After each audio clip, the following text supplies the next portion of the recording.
Waktu saya umur 41 tahun. Wow. Jadi kita kepisah mungkin sekitar 39 tahun. 39 tahun. Mendingan nggak ada sekalian daripada ada, seperti yang saya bilang. Tapi nggak jadi contoh. Nggak jadi contoh. Dan ini siapa lu, bukan ngelahirin gua gitu. Kamu nggak lahirin saya, kenapa kamu giniin saya gitu. Mestinya kamu yang taruh itu handphone, kamu bilang sama teman kamu, sebentar, lu ajak aja anak lu jalan sebentar.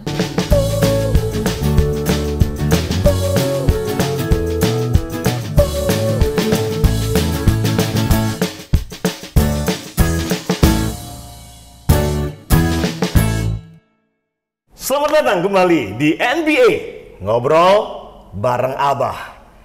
Nah, kita akan lanjutkan di episode kedua. Ya, buat semua teman-teman Abah harus ikut dulu ya episode yang pertama. Karena ini yang kedua, ini sambungan dari ngobrol-ngobrolnya Abah dengan seseorang yang sangat spesial sekali, yaitu Bobby One Way. Nah, di episode yang pertama, kita telah belajar tentang bagaimana Bobby sebagai seorang suami, sebagai seorang ayah dari 4 orang anak, bagaimana berjuang, ya membagi waktu tentunya, tetap menjadi ayah, coba the best to become the best father, ayah yang baik buat 4 anak. Walaupun tentunya nggak gampang berproses jatuh bangun, tapi dalam waktu yang sama juga berproses menjadi suami, karena seringkali ini bisa tidak seimbang, dan kalau tidak seimbang akhirnya bisa kacau juga itu rumah ya, rumah tangga gitu. Nah, hari ini kita ingin lanjutkan nih, Bob. Welcome back di NBA. Thank you, Pak Sayu. Alright. Well, Bob, Abah kagum sekali kamu nih sosok ya anak muda yang nggak pernah nyerah, gitu. Selalu berusaha lebih baik, jadi suami yang lebih baik, jadi ayah yang lebih baik. Dan cerita dong gimana dulu ya sebelum kamu menikah, sebelum jadi musisi. Cerita dikit dong masa-masa remaja, masa-masa liarmu. Masa-masa liarmu itu supaya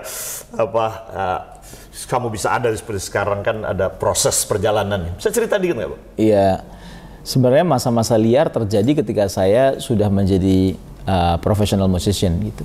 Oh gitu ya? Iya. Bukan karena masa SMP SMA ngerokok, ngedrak, mabuk gitu. Ya buat saya itu nggak terlalu liar dulu. Ya. Terlalu liar malah itu ya? Yang disebut dengan dari SMP juga udah teman-teman pada ngerokok ya kan. Kalau dulu kan ngerokok bukan karena pengen ngerokok cuman karena pengen kayak teman-teman yang lain, itu dia berani ya, gue juga berani ya gitu. Waktu masa-masa SMP, SMA gitu masih kayak gitu. Pernah waktu SMP, SMA gitu, kadang kan salah satu yang agak ngeri kan ya pornografi ya. Iya. Pornografi yang tersebar kan nggak diundang juga ada muncul. Gitu.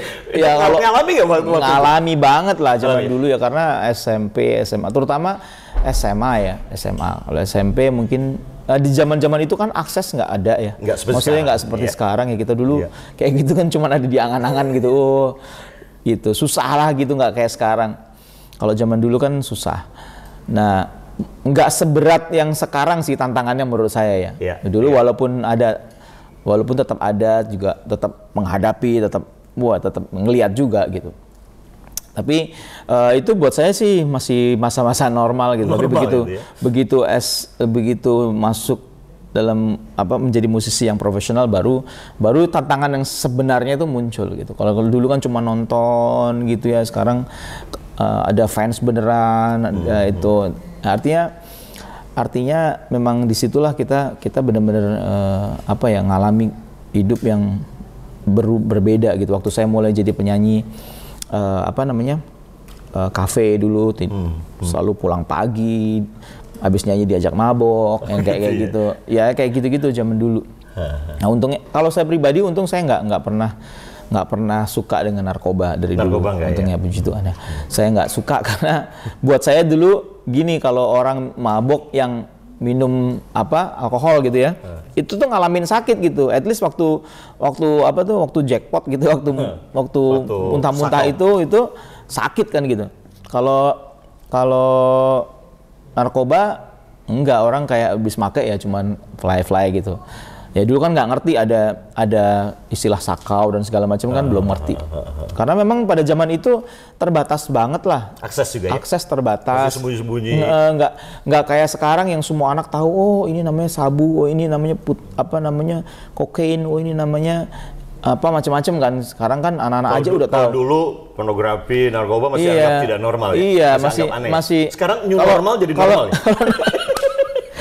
Kalau dulu ya pornografi sih di zaman dulu mah orang ada aja gitu. Tapi kalau kayak narkoba mungkin dulu kan anak-anak sejaman saya itu paling cuma namanya pil koplo, ingat gak? Koplo, ya. Nah itu tuh teman-teman saya tuh suka minum pil koplo gitu. Nah buat saya itu kayak malas aja gitu lihat efeknya itu nggak nyenengin gitu. Apa yang jadi titik momen perubahan kamu? Abah denger nih katanya kamu bertobat atau berubahnya itu gara-gara telur Paskah. Cerita dong gitu. Telur Paskah sih. Iya, jadi memang saya dari kecil itu memang dipaksa dalam tanda kutip dipaksa untuk selalu nyanyi di gereja. Gitu. Walaupun dari kecil tuh saya pengen jadi pemain bola sebenarnya. Pemain bola. Nggak pengen jadi penyanyi. Tapi ya itu sekali lagi ya. Dulu orang tua saya selalu paksa saya dan mungkin mereka ngelihat sebuah potensi. Iya, mereka ngeliat potensi yang dulu saya nggak bisa lihat. Akhirnya ya saya nyanyi dari kecil gitu. Nah, suatu kali saya ngelihat anak kecil nyanyi gitu waktu saya udah kuliah. Terus kayak flashback gitu. Dulu kayak gitu. Dulu saya kayak gitu ya, dipaksa-paksa nyanyi sama orang tuanya gitu. Bukan takut sama orang tua gitu. Tapi somehow saya bisa rasakan saya bisa rasakan senang gitu. Kerinduan gitu. Kerinduan untuk balik ke situ ya, walaupun waktu itu melakukannya terpaksa. Ya, jadi saya ada rasa seperti itu. Ya udah gitu. Tapi saya pendam dalam hati. Nah sampai suatu titik saya ngerasa bahwa, saya ini saya pengen sih punya hati seperti itu gitu. Cuma masalahnya adalah begini, saya pengen hidup bener, tapi saya ini punya pekerjaan yang tempatnya itu ada di luar, maksudnya di luar sistem agama. Maksudnya punya potensi untuk membuat saya masuk ke dunia itu lagi gitu. Yeah. Nah, telur Paskah itulah yang tiba-tiba di situ waktu saya ambil, saya makan, sebelum saya makan ada ayat yang ditulis di situ yang mengatakan bahwa cari Tuhan dulu, maka semuanya akan ditambahkan. Nah, itu jadi jawaban. Berapa itu kamu dapat telur Paskah?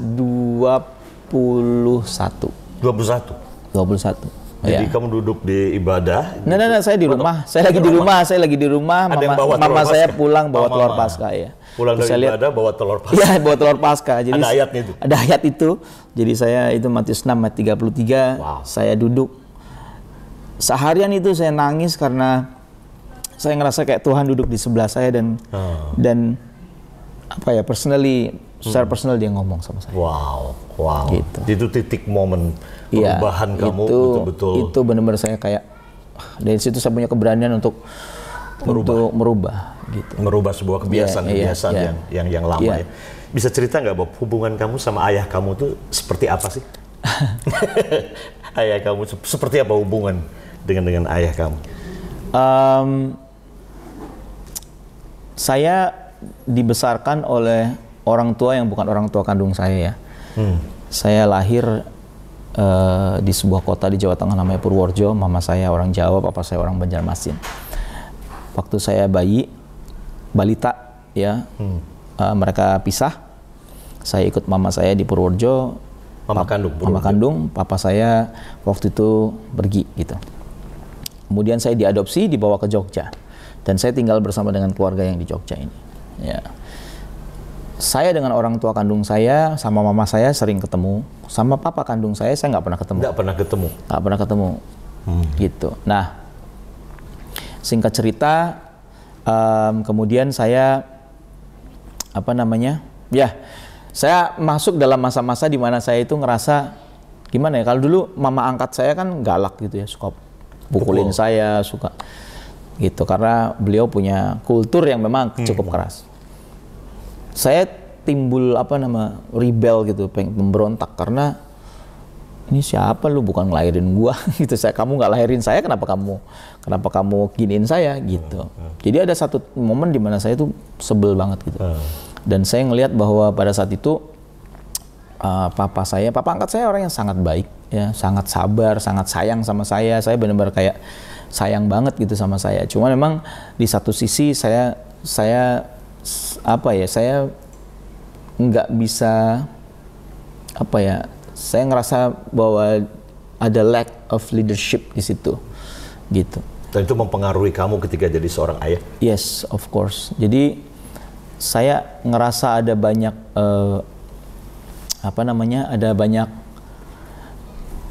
momen di mana saya itu nggak bisa sulit untuk belajar menjadi leader gitu. Ketika saya memang ngelihat contoh-contoh yang ya nggak sempurna lah, bisa dibilang begitu. Dengan orang tua kandung saya, of course saya nggak pernah belajar apa-apa. Sama sekali nggak pernah. Sama sekali. Ya. Tapi sudah dewasa, sudah besar, sempat ketemu gitu atau gimana? Iya, saya akhirnya setelah saya suatu kali tahun 2017 ketika saya ada di Australia waktu itu, papa kandung saya telepon saya, terus dia tiba-tiba akhirnya kita ketemu ya? Singkat cerita. Itu pertama kali tuh? Pertama kali, waktu saya umur 41 tahun. Wow. Jadi kita kepisah mungkin sekitar 39 tahun. 39 tahun? Iya. Nggak ada komunikasi, nggak ada? Ya. Wow. Gitu Ci, jadi nggak banyak memori sama yang sekali nggak ada, maupun memori yang buruk dong? Nggak ada. Ya, saya lebih ngerasa bahwa orang tua saya ya yang orang tua angkat saya. Orang tua angkat. Iya, kamu kan sekarang udah jadi ayah buat 4 orang anak ini. Tapi pelajaran apa yang kamu dapatkan dari sosok ayah yang akhirnya kamu ya tanpa sadar gitu kamu turunkan itu, kamu melihat karena prinsipnya kan you're gonna become who you love, you're gonna become who you hate. Kamu jadi sama dengan siapa yang kamu benci atau siapa yang kamu cintai dalam hidup ini. Dan tanpa sadar kadang-kadang itu kita lakukan yang sama anak kita. Padahal kita benci banget tuh sosok yang seperti itu. Sejujurnya ketika kita nggak bisa ngelihat leadership dari ayah. Contoh gitu ya, kita nggak bisa lihat sesuatu yang benar-benar kuat, karakteristik yang kuat, itu kita akan cenderung lebih ngelihat ke dalam diri kita akhirnya. Jadi kemudian yang kita akan lebih mengasihi diri kita gitu. Jadi karena ya sulit ya gitu, saya nggak bisa lihat sosok ini ya udah gue lihat diri gue sendiri aja gitu. Nah kadang itu you learn by doing it. Iya, jadi nggak, maksudnya saya pribadi akhirnya jadi lebih ke self-centris gitu. Instead of saya look up siapa-siapa, saya akhirnya jadi ya udah gue gini aja deh gitu. Nah itu mungkin tantangan terbesar hari ini yang saya hadapi ketika saya menjadi seorang ayah gitu, karena selalu fokusnya ke diri sendiri ya. Gitu. Itu yang jadi PR saya sih sebenarnya hari ini, Bah. Tapi diam-diam sebetulnya marah, ada kemarahan nggak dengan ayah kandungmu, merasa ditinggalkan, dibuang, akhirnya istilahnya diserahkan kepada orang tua angkat seperti aku ini apa sih? Aku sih sebenarnya nggak punya kemarahan seperti itu lagi ya, udah nggak ada. Karena saya kan udah jadi ayah gitu. Saya juga nggak mau menyalahkan dia udah punya pilihan sendiri. Semua orang mengalami dan mengambil keputusan-keputusan yang salah di masa-masa muda gitu. Mungkin yang kita nggak tahu adalah keputusan kita itu efeknya apa ke depan, kan kita nggak tahu. Ya kan. Nah sekarang efeknya ya seperti ini. Karena buat saya begini loh, mendingan nggak ada sekalian daripada ada, seperti yang saya bilang, tapi nggak jadi contoh dan nggak impactnya nggak ada gitu. Di beberapa hal papa angkat saya sangat punya impact yang besar karena dia orang yang sebenarnya orang yang sangat dia family man. Dia sangat family man. Papa angkatmu ini seperti apa? Dia sangat baik, yang sabar. Yang mempengaruhi kamu sehingga membuat kamu jadi ya karaktermu seperti ini, atau pribadi kamu ketika jadi ayah kok mirip dengan papa angkatmu? Ya mungkin, apa aja kira-kira? Mungkin karena dulu saya itu anak yang paling disayang dan dimanja ya sama papa saya. Papa angkat sangat memanjakan kamu? Iya, dia manjain saya banget. Dan itu dia selalu belain saya terus pokoknya. Belain walaupun salah? Iya, walaupun... Itu membuat kamu lakukan yang sama sama anak kamu? Enggak sih, tapi saya jadi kayak jadi seenaknya gitu. Ya, jadi kayak gitu sih. Mungkin itu jadi nurun ke anak saya. Jadi akhirnya jadi ayah lakukan pembiaran kepada anak. Iya. Banyak pembiaran. Pembiaran ya. Sebetulnya ayah seperti apa sih yang menurut kamu yang kamu inginkan? Ya. Kalau menurut kamu? Kalau menurut saya ayah yang bisa ngelihat potensi terdalam dari diri anak-anaknya, kemudian bisa mengeluarkan itu, membantunya mengeluarkan itu, kemudian ya apa ya, supaya anak-anak itu nggak menyesal gitu. Ada banyak hal yang saya sesali sampai hari ini karena saya ngerasa bahwa potensi di dalam diri saya itu dulu nggak terlalu, jadi kayak dibiarin sendiri gitu, kayak oh kamu bisa ini, oh ya udah belajar sana, gitu, udah kayak gitu aja gitu. Nggak ada pemaksaan, nggak ada apa. Nah sekarang apa yang saya lakukan ke anak-anak saya adalah kalau mereka punya potensi, hidupi. Saya harus paksa mereka. Paksa kali. Ya kalau saya tahu dia punya bakat menyanyi, saya harus paksa dia belajar nyanyi. Supaya dia nggak nyesel gitu nanti pas suatu saat teman-temannya dia udah di level tertentu, dia masih waduh kenapa sih dulu orang tuaku nggak suruh aku les. Tapi umumnya anak itu kan selalu merasa dia tahu. Iya, mereka tahu. Jadi ketika disuruh papanya dia nggak mau tahu. Iya. Merasa tahu tapi nggak ngerti. Iya. Nah, Bob, ini amazing sekali. Teman-teman Abah yang sedang melihat ini, kita belajar banyak tentunya ya. Bahwa walaupun dari keluarga tadi yang sudah tidak ada ayah, nggak kenal ayah, ya diangkat, diadopsi oleh keluarga ayah angkatnya, itu tidak menjadi alasan untuk teman-teman semua jadi ayah yang buruk atau ayah yang bad father gitu ya. Tidak harus begitu ya. Karena kita bisa banyak belajar juga tentunya. Ya, proses tentunya. Nah, Bob, bisa nggak kasih 3 tip gitu kan buat para ayah di luar sana, apa gitu kalau menurut kamu untuk jadi ayah yang baik ya? Dari pengalaman kamu berproses nih jadi ayah untuk anak dan masih terus berproses. Paling nggak yang sudah kamu jalani proses ini jatuh bangun jadi ayah atau mungkin jadi suami juga, mungkin kasih tip buat para suami, para abah di luar sana gitu, Bob. Ya, bukan bermaksud untuk sok tahu ya, teman-teman semua. Saya sadar bahwa menjadi ayah nggak mudah. Saya pribadi ngerasa ada banyak titik-titik di mana saya masih fail, masih terus berproses gitu. Tapi paling nggak yang pertama adalah, yang paling penting adalah kita mesti kasih rasa secure buat keluarga kita. Rasa aman itu buat istri dulu terutama, kemudian buat anak-anak kita. Anak-anak kita harus apapun yang terjadi, tetap mereka lebih suka ada di pelukan kita daripada ada di luar, gitu. Ketika mereka masih ada di dalam jangkauan kita, itu kita harus tetap bersyukur. Bagaimana rumah jadi home ya, bukan cuma house untuk mereka tidur. Betul. Ketika mereka udah mulai, yuk kita ini aja deh, aku mau kemana, aku mau pergi ke sini, aku mau pergi ke situ, aku mau pergi ini, tanpa ada kita, nah itu mungkin kita perlu mulai. Anak-anak saya sih masih ada sama kita, tapi anak saya yang besar udah suka pergi gitu. Tapi tetap mereka seneng ketika ada orang tuanya. Tiap kali saya pulang pergi, mereka dad gitu, dia peluk. Gitu. Artinya itu yang pertama, tetap bikin mereka rasa aman ya. Rumah jadi tempat paling aman untuk mereka, jadi diri mereka, buat salah dan seterusnya. Yang kedua adalah buat mereka untuk tahu bahwa mereka itu berharga gitu. Mereka tuh merasa mereka berharga, mereka merasa penting. Mereka penting gitu. Ya, saya bilang sama anak saya Elroy, saya bilang I'm proud of you, not because what you've been doing atau what you did, tapi because you are my son gitu. Saya bangga karena itu anak saya gitu. Jadi kamu nggak perlu, kalau kamu bisa kebanggain daddy sama mami, ya syukurlah gitu.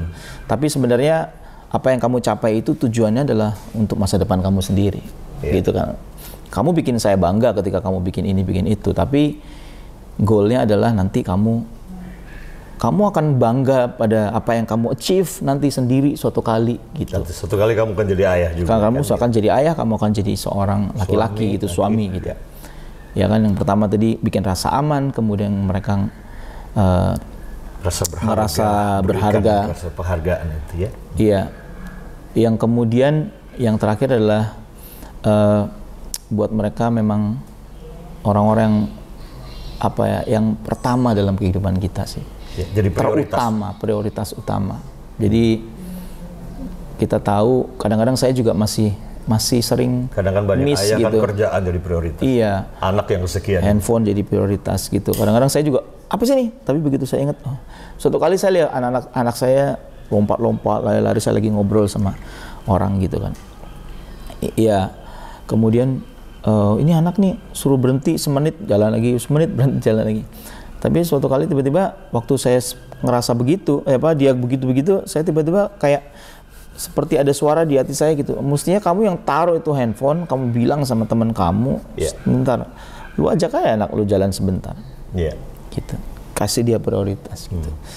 Dan itu 3 hal yang saya hari ini saya belajar gitu. Saya terus pertajam gitu. Karena saya percaya dengan 3 hal ini saya akan, maksudnya gini, anak saya akan tumbuh dengan apa ya?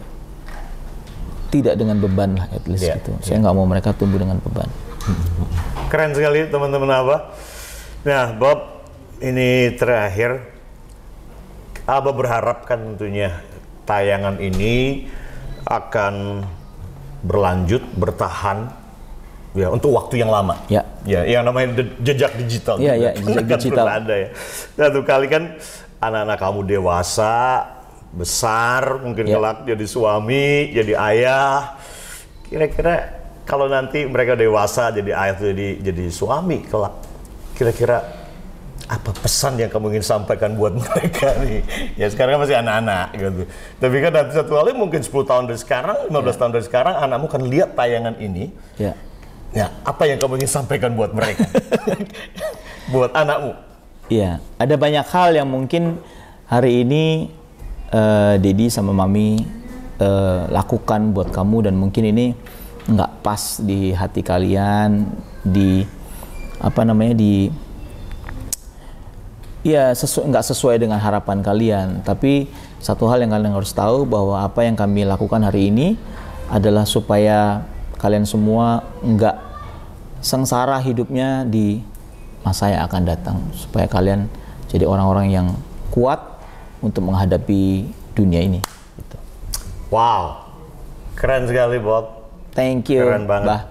Teman-teman Abah, saya yakin kita semua dapat banyak sekali ilmu dari pengalaman nyata. Karena ini bukan teori, ini praktek kehidupan, sebuah proses ya, sebuah proses dari seorang Bobby jadi suami, jadi ayah buat 4 orang anak, musisi, kesibukannya bebek Mas Bob, nulis lagu juga, wow, tetapi nggak menyerah untuk terus berusaha jadi suami yang terbaik.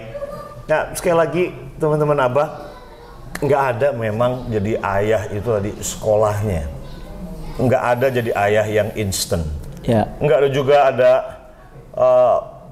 Saya yakin kalau ada orang yang bisa katakan tawarkan sebuah ilmu instan jadi ayah, mungkin akan banyak yang mau. Tapi sayangnya memang tidak ada. Kita harus ikuti proses. Nah, yang pasti adalah ini, dalam proses menjadi ayah atau menjadi suami ini, pastikan teman-teman Abah jangan sendirian. Jangan sendirian. Ya, karena kita selalu bisa belajar. Dari saya bukan Abah yang sempurna. Saya yakin Bobby juga tadi sudah cerita jatuh bangunnya dia. Ya, tapi paling tidak kita punya teman, kalaupun kita jatuh tidak sendirian jatuhnya. Ketahui ini. Nah, untuk ini NBA ini ada, ngobrol bareng Abah ini tujuannya adalah ini, menjadi tempat lah. Kan kalau ibu-ibu kan paling punya banyak tempat untuk curhat ya. Ibu-ibu tuh punya bagaimana jadi ibu yang baik, ya didik anak, nursing dari hamil. Tapi dari ayah hampir nggak ada loh. Nggak ada loh komunitas yang ngelatih bagaimana persiapan jadi ayah atau jadi suami. Nah, tentunya NBA hadir ini tayangan ini sebagai sebuah tempat kalau para ayah, para pria, para suami yang mungkin ingin curhat mungkin, saya senang-senang aja. Abah akan ada di sini untuk menemani. Abah mungkin gak punya jawaban tuh semua, tapi pasti ketika kita mau dan kita tidak terlalu sombong untuk kita berkata I need help, aku butuh bantuan, pasti kita semua bisa berubah untuk menjadi suami yang lebih baik, keluarga yang lebih baik, orang tua yang lebih baik, dan ayah yang hebat. Amin. Yang kelak anak-anak akan berkata I'm proud of you, Dad. Aku bangga dengan kamu.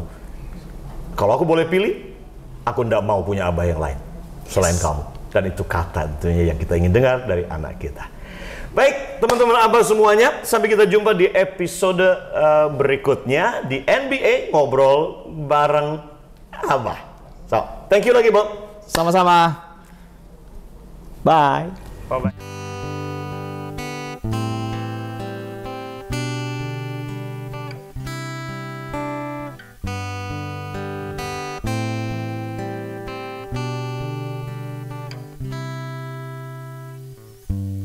I have a maker. He formed my heart before even time began. My life is in His hands. He knows my name. He knows my every thought. He sees each tears that falls and hears me when I call. Oh,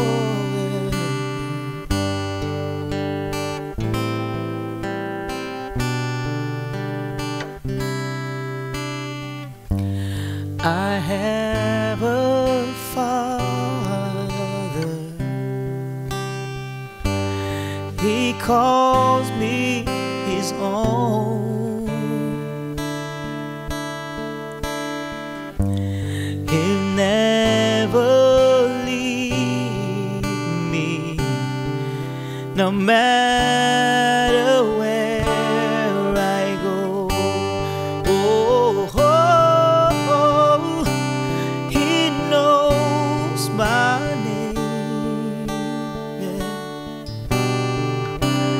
He knows my every thought. He sees its tears that falls and hears me when I call. Oh, oh, He knows my name. Oh, yes, you are. He knows my every thought. He sees its tears that falls and hears me when I call. And He